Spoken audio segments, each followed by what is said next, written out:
ओम गणेशाय नमः। ओम नमः शिवाय।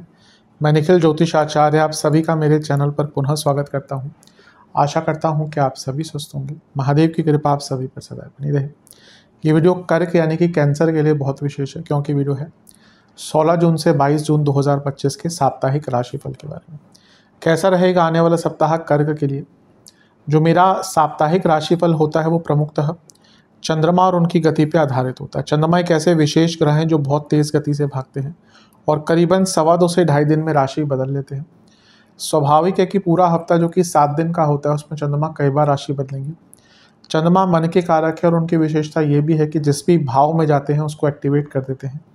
इसीलिए डे टू डे एक्टिविटीज़ पर उनका इम्पैक्ट बहुत होता है और इसलिए साप्ताहिक राशिफल की विशेषता बहुत होती है। क्या प्रभाव रहेगा आने वाले सप्ताह में चंद्रमा के इस गोचर का हमारे जीवन पर? क्या संभावितः अच्छा हो सकता है, क्या संभावितः बुरा हो सकता है? इन सभी चीज़ों को समझने के लिए, जानने के लिए ये साप्ताहिक राशिफल अति विशेष होता है। यदि आपकी लग्न राशि या चंद्र राशि कर्क है, दोनों ही गाइडेंस के लिए इस राशिफल को देख सकते हैं। जहाँ से ज़्यादा सूट करता है, रिलेट करता है, वहाँ से इसको ऑब्जर्व कीजिए। व्यक्तिगत तौर पे मेरा मानना है लग्न राशि से देखेंगे तो अच्छा है। इनकेस नहीं पता है आपको अपनी लग्न राशि, तो आप अपनी चंद्र राशि से भी इसको देख सकते हैं। तो शुरू करते हैं इस अत्यंत महत्वपूर्ण साप्ताहिक राशिफल का।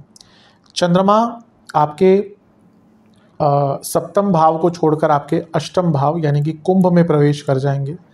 ये होगा 16 तारीख को और 16 तारीख को दिन के 1 बजे 1 PM और 18 तारीख शाम के 6 तक यहीं पर रहेंगे। चंद्रमा का अष्टम भाव में आना वैसे अच्छा नहीं होता।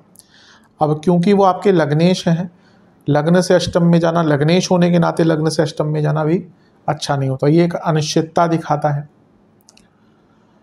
अष्टम में है चंद्रमा और ग्रहण दोष भी है और इसके साथ मंगल का प्रभाव भी है। अब अच्छा क्या है मंगल का प्रभाव कि एक तो वो योग कारक ग्रह हैं, कर्म भाव के स्वामी हैं, पंचम के स्वामी हैं। कोई काम रुका हुआ था, कोई बहुत अरसे से काम अटका हुआ था, वो कार्य आपका पूर्ण हो सकता है। ये योग कारक ग्रह होने के नाते मंगल की विशेषता है। पंचमेश के स्वामी हैं, पंचमेश है धन स्थान में बैठकर अष्टम भाव को देख रहे हैं। ये अचानक से धन प्राप्ति भी दिखाता है। राहु के साथ है, पंचमेश का प्रभाव है, ये अचानक से धार्मिक स्थलों के दर्शन भी दिखाता है। लेकिन ये सब अच्छा था। लग्नेश अष्टम में मंगल के प्रभाव में ये इंजरी के योग दिखाता है, एक्सीडेंट्स के योग दिखाता है। ग्रहण दोष के साथ राहु अष्टम में मानसिक अस्थिरता, मानसिक विकार, मानसिक त्रुटियां, गलतियां, गलत रिजल्ट, गलत संकल्प लेना, गलत थॉट्स, गलत विचार, गलत संगत, गलत इन्फ्लुएंस, ये सारी चीज़ें दिखाता है। हफ्ते का शुरुआती भाग आपके लिए थोड़ा सा कष्टकारी है। अच्छी चीज़ यह है कि गुरु की दृष्टि है, तो थोड़ा पूजा पाठ अपने गुरुजन के सानिध्य में रहेंगे, जिनको भी आप गुरु मानते हैं, अवश्य टाइम निकल जाएगा। पर बहुत क्रिटिकल टाइम है, बहुत केयरफुल रहेगा।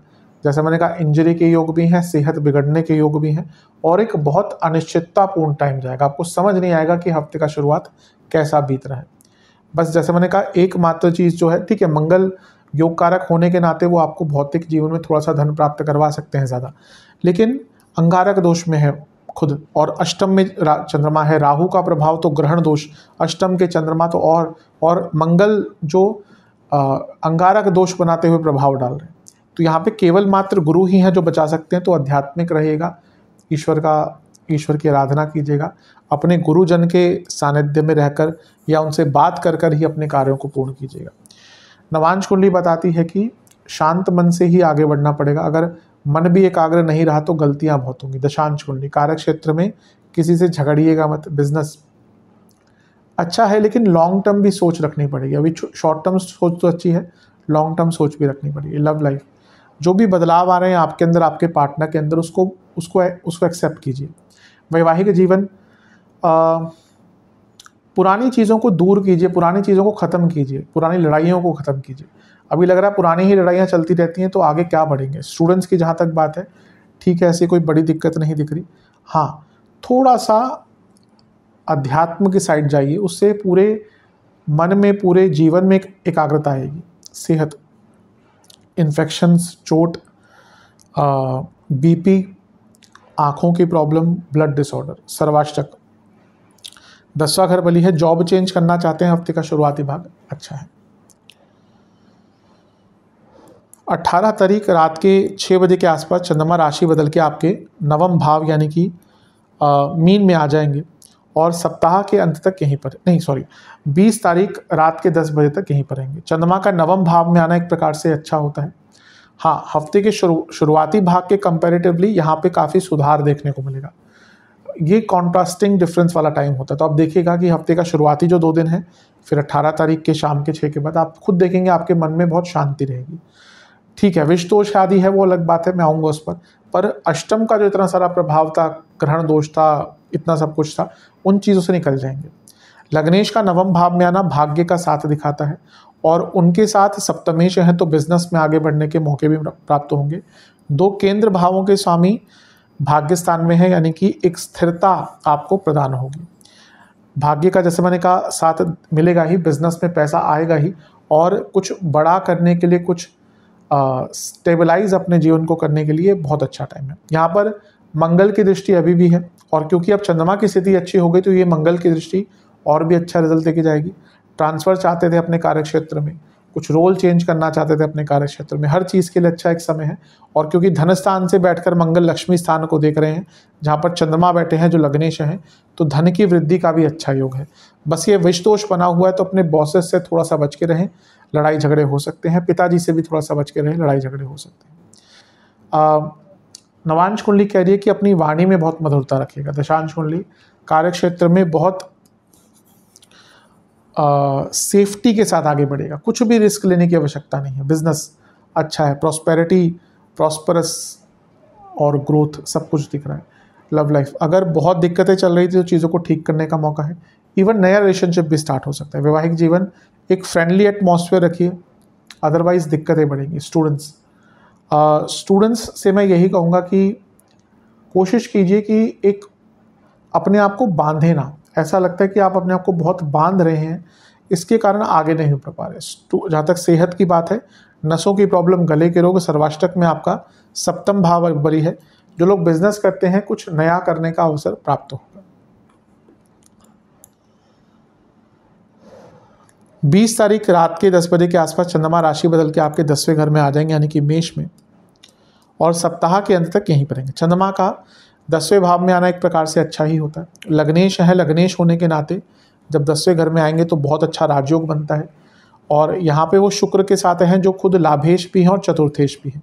अच्छा, लग्नेश का लाभेश और चतुर्थेश के साथ बैठना कर्म भाव में प्रॉपर्टी खरीदने के लिए बहुत अच्छा योग है, वाहन खरीदने के लिए बहुत अच्छा योग है, एसेट्स खरीदने के लिए बहुत अच्छा योग है और कार्यक्षेत्र में भी पैसा यहाँ पे बढ़ता हुआ दिखता है। बस ध्यान रखिएगा, शुक्र 10वें में है और चंद्रमा भी आ रहे हैं। ऑफिस पॉलिटिक्स थोड़ी सी तंग कर सकती है, अदरवाइज ये समय कार्यक्षेत्र में भी अच्छा है, प्रॉपर्टी खरीदने के लिए भी अच्छा है, वाहन खरीदने के लिए भी अच्छा है। और लाभ और लग्नेश, लाभेश लग्नेश कर्म भाव में है तो अपने कर्मों में विशेषता, कर्मों में प्रधानता, कर्मों में सकारात्मकता, प्रोडक्टिविटी, क्रिएटिविटी और ऑब्जेक्टिविटी, हर चीज़ यहाँ पर आपको प्राप्त होगी। बहुत अच्छा टाइम है हफ्ते का अंतिम भाग, इसका उपयोग कीजिएगा। जीवन में बहुत तेज़ गति से यहाँ पे आगे बढ़ सकते हैं। अपने एसेट्स को बढ़ाने का टाइम है। नवांश कुंडली बता रही है कि अपनी स्ट्रेंथ्स पर काम कीजिए और उनको समझिए पहले। दशांश कुंडली कार्यक्षेत्र में सब ठीक है लेकिन थोड़ा सा ना अपना रवैया सकारात्मक रखिएगा और किसी की निंदा मत कीजिएगा। बिजनेस इंट्यूशन बहुत अच्छी रहेगी, आइडियाज़ बहुत अच्छे रहेंगे, उपयोग कीजिएगा।